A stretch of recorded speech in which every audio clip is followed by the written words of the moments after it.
ಪ್ರೀತಿಯ ರಾಯಭಾರಿ rose ಕೆಂಪಾದ rose ನೋಡಲ್ಲ ಊರು ಕೇರಿ. ಪ್ರೀತಿಗೂ ರೆಡ್ ರೋಸ್ಗೂ ಅದೇನೋ ನಂಟೋ ಏನೋ. ಫೆಬ್ರವರಿ 14 ಬಂದ್ರೆ ಸಾಕು ಪ್ರೇಮಿಗಳಿಗೆ ಎಲ್ಲಿಲ್ಲದ ರೋಮಾಂಚನ. ಒಬ್ಬರಿಗೊಬ್ಬರು ಪ್ರೇಮ ನಿವೇದನೆ ಮಾಡಿಕೊಳ್ಳೋ ತವಕದಲ್ಲಿರ್ತಾರೆ. ಆದರೆ ಮತ್ತೊಂದೆಡೆ ಇದೇ ಫೆಬ್ರವರಿ 14 ಬಂದರೆ ಸಾಕು ಚಿಕ್ಕಬಳ್ಳಾಪುರ ಜಿಲ್ಲೆಯ ಗುಲಾಬಿ ಬೆಳೆಯುವ ರೈತರ ಮೊಗದಲ್ಲಿ ಮಂದಹಾಸ ಮೂಡುತ್ತದೆ. ಪ್ರೇಮಿಗಳ ದಿನಾಚರಣೆ ಪ್ರಯುಕ್ತ ತಲಾ ಒಂದೊಂದು ರೆಡ್ ರೋಸ್ ಹೂವಿಗೆ 20 ರೂಪಾಯಿ ಕೊಟ್ಟು ದೊಡ್ಡ ದೊಡ್ಡ ವರ್ತಕರು ಹೂಗಳನ್ನು ಖರೀದಿ ಮಾಡಿ ವಿದೇಶಗಳಿಗೆ ರಫ್ತು ಮಾಡ್ತಾ ಇದ್ದಾರೆ. ಇನ್ನು ಚಿಕ್ಕಬಳ್ಳಾಪುರ ಜಿಲ್ಲೆ ಚಿಂತಾಮಣಿ ತಾಲೂಕಿನ ಆನೂರು ಹೊಸಕೋಟೆ ನಿವಾಸಿ ಕೃಷ್ಣಾರೆಡ್ಡಿ ಅನ್ನೋರು 4 ಎಕರೆ ಪಾಲಿ ಹೌಸ್ನಲ್ಲಿ ಕಲರ್ಫುಲ್ ವಿವಿಧ ಬಣ್ಣಗಳ ಗುಲಾಬಿ ಬೆಳೆದಿದ್ದು ಈಗ ಸಿಕ್ಕಾಪಟ್ಟೆ ಡಿಮ್ಯಾಂಡ್ ಬಂದಿದೆ. ನಮ್ಮ ಹೆಸರು ಕೃಷ್ಣಾರೆಡ್ಡಿ ಅಂತ. ನಾವಿದು 4 ಎಕರೆಯಲ್ಲಿ ರೋಸ್ ಮಾಡಿದ್ದೀವಿ. ಇದು ವೆರೈಟಿ ಬಂದುಬಿಟ್ಟು ರೆಡ್ಡು. ನಮ್ಮ ಹತ್ರ ಒಂದು 14 ಕಲರು ವೆರೈಟಿ ಇದೆ. ಇದು ಮಾಮೂಲಿ ಡೇಸಲ್ಲಿ ಒಂದು 5-6 ರುಪೀಸ್ ಆಗುತ್ತೆ. ಈ ತಿಂಗಳಲ್ಲಿ ಒಂದು 50 to 20 ರೂಪೀಸ್ವರೆಗೂ ಒಂದು ಪೀಸ್ ಆಗುತ್ತೆ. ಇದು ನಮ್ಮಲ್ಲಿ ಲೇಬರು ಒಂದು 25-30 ಜನ ಲೇಬರ್ ಇದ್ದಾರೆ. ಮತ್ತು ಇದು ನಮ್ಮದು ಬೆಂಗಳೂರಿಗೆ ಭಾಳ ಗೌರ್ಮೆಂಟ್ ಮಾರ್ಕೆಟ್ ಕಳಿಸ್ತೀವಿ. ಇದನ್ನು ಡೈಲಿ ಹಾರ್ವೆಸ್ಟಿಂಗ್ ಇರುತ್ತೆ, ಪ್ಯಾಕಿಂಗ್ ಇರುತ್ತೆ, ಮಾಡ್ತಾಯಿರ್ತಾರೆ. ಮತ್ತು ಇದು ನಾವು 4 ಎಕರೆಯಲ್ಲಿ ಮಾಡಿದ್ದೀವಿ. ಸುಮಾರು ಒಂದು ನಾವು 15 ಕಲರ್ ವೆರೈಟಿ ಇದೆ ನಮ್ಮಲ್ಲಿ. ಅಂದರೆ ಜಾಸ್ತಿ ಬೇಡಿಕೆ ಇರೋದು ರೆಡ್ಗೆ ಬೇಡಿಕೆ ಇರೋದು.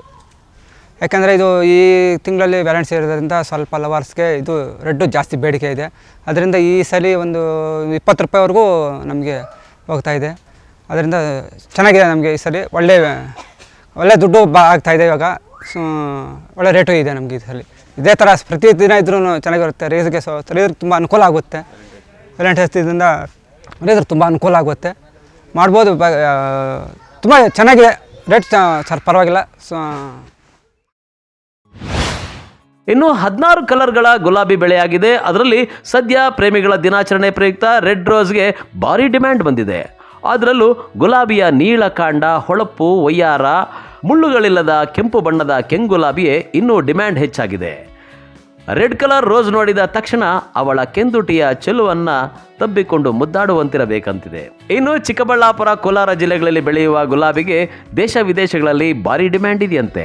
ಎಲ್ಲರಿಗೂ ನನ್ನ ಹೆಸರು ಪ್ರತಿಭಾ, ಸಹಾಯಕ ತೋಟಗಾರಿಕೆ ಅಧಿಕಾರಿ, ಚಿಂತಾಮಣಿ ತಾಲೂಕಲ್ಲಿ, ಅಂಬಾಜಿದುರ್ಗ ಹೋಬಳಿ ಮತ್ತು ಕಸ್ಬಾ ಹೋಬಳಿ. ರೋಸ್ ಬಗ್ಗೆ ಹೇಳ್ಬೇಕಂತಂದರೆ, ಹೂವು ಅಂದರೆ ಎಲ್ಲರಿಗೂ ಇಷ್ಟನೇ. ಬಟ್ ಇವಾಗ ಫೆಬ್ರವರಿ 14 ಜಾಸ್ತಿ ಹೋಗುತ್ತೆ ಫ್ಲವರು.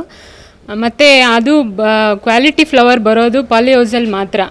ಅಂದರೆ ಔಟ್ಸೈಡ್ ಫೀಲ್ಡಲ್ಲಿ ನಮಗೆ ಕ್ವಾಲಿಟಿ, ಬಡ್ ಕ್ವಾಲಿಟಿ ಅದೆಲ್ಲ ಅಷ್ಟು ಚೆನ್ನಾಗಿ ಬರೋದಿಲ್ಲ. ಪಾಲಿ ಹೌಸಲ್ಲಿ ನಾವು ತೋಟಗಾರಿಕೆ ಇಲಾಖೆಯಿಂದ ಪಾಲಿ ಹೌಸಿಗೆ ಸಬ್ಸಿಡಿ ಕೊಡಿಸ್ತೀವಿ.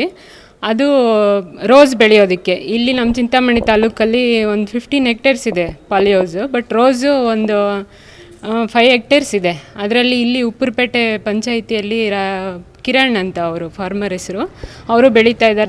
ಇರುತ್ತೆ ಪಾಲಿ ಹೌಸಲ್ಲಿ ಒಳ್ಳೆ ಈಲ್ಡ್ ಕೊಟ್ಕೊಂಡು.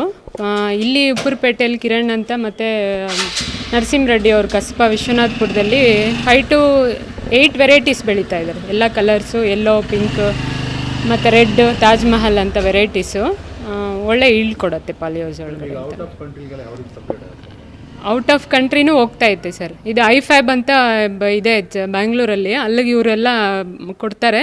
ಅಲ್ಲಿಂದ ಎಕ್ಸ್ಪೋರ್ಟ್ ಆಗುತ್ತೆ ಫ್ಲವರ್ಸ್ ಎಲ್ಲನೂ. ವರ್ಷಾನುಗಟ್ಟಲೆ ಹೂಗಳನ್ನು ಬೆಳೆಯುವುದು ಒಂದೇ, ಫೆಬ್ರವರಿ ತಿಂಗಳಲ್ಲಿ ಹೂಗಳನ್ನು ಬೆಳೆಯೋದು ಒಂದೇ.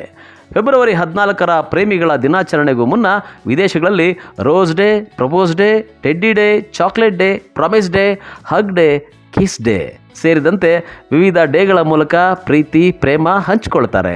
ಇದರಿಂದ ಎಲ್ಲ ಡೇಗಳ ಪ್ರೇಮ ನಿವೇದನೆಗೆ ಈ ರೆಡ್ ರೋಸ್ ಬೇಕಾಗಿದೆ. ಇದರಿಂದ ಈಗ ಗುಲಾಬಿಯನ್ನು ಬೆಳೆದವನೇ ಶೂರ ಅಂತಾರೆ.